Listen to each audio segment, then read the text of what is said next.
Hi friends, it's Ashley from Live Happy Tarot. I'm here to do another deck review.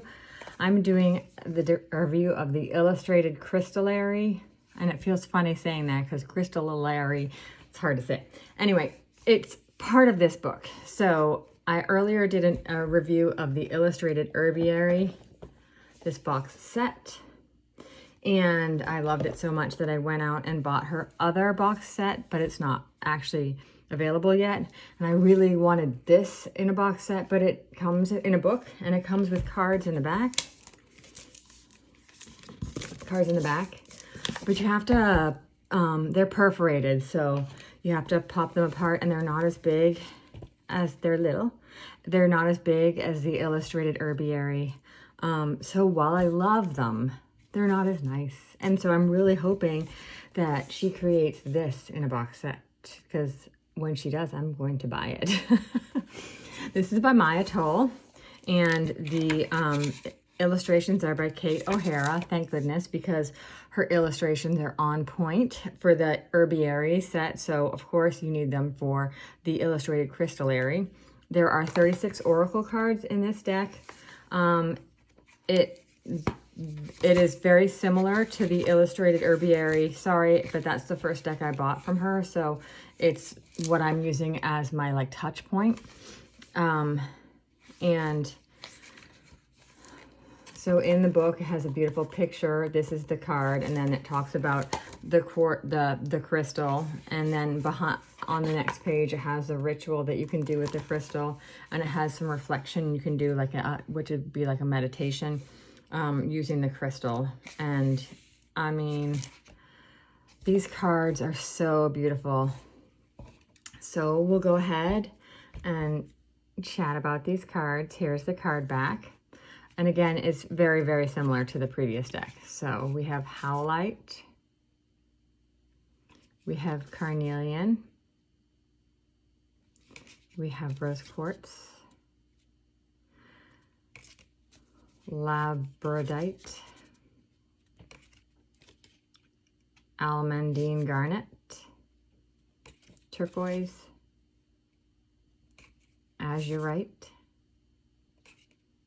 I don't know how to say this. Lepidolite.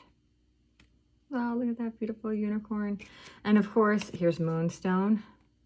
She has a little keywords, or some keywords at the top. This one's ebb and flow. And at the bottom, she has a page that you can find this card in the guidebook. Ruby. Sodalite. Black tourmaline.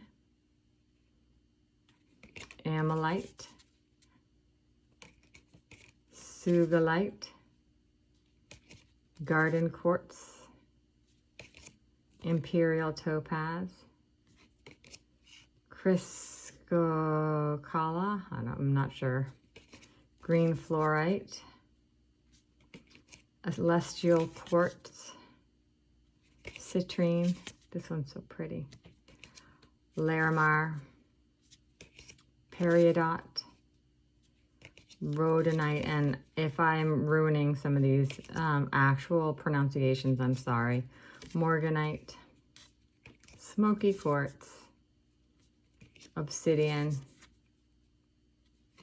Amethyst. Doesn't that look like an amethyst? Lapis lazuli. Amber. Hematite. Blue topaz. Salt. Who would think that salt is a crystal, but it is. Clear quartz. Emerald. Precious opal. And selenite. All right, so let's go ahead and pick a card, and I'll read you what it says in the guidebook, okay? Let's find a card. What card do you think we're going to get today? Let's see. Oh, I didn't put these back nicely, so there's 2 cards or 3 cards upright. So let's go try again. Let's try again. All right. Oh, we got Garden Quartz. It is on page 19, Can you see that? Really pretty. So page 19, right at the beginning of the book.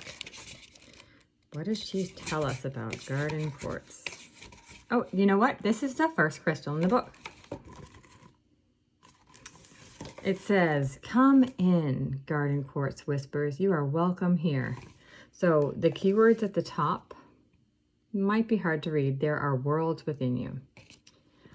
So often we turn outward, seeking to understand the world around us while neglecting the worlds that thrive within. Garden quartz invites you to remember that each organ in your body is a constellation, each cell a star, every emotion is a trailing vine ripe with flowers, and your movement, every action is the fruit of so many minuscule muscles firing in concert. Wow. And so she goes on a little bit. Garden quartz assures you there are worlds within. Come home to yourself. How beautiful is that? And then the ritual is a gratitude ritual. So reminding yourself to notice and be thankful. And then she talks about a reflection. Inside of each of us are layers of life accrued year after year. Like an ancient city, we build our own ruins. Things can get trapped and layered within. They begin to shift your inner landscape. Wow. That's interesting. And then she has questions, so you could journal with this. Do you see these worlds within us as imperfections or enhancements? How do these layers of self shape the story of who you are? I really love this book and this card deck, and I really love all of her books and card decks, although I don't have the bestiary yet. Again, I'm waiting for the box set. I'm waiting for the box set of these. Do you think she heard me? Anyway, thank you guys for watching.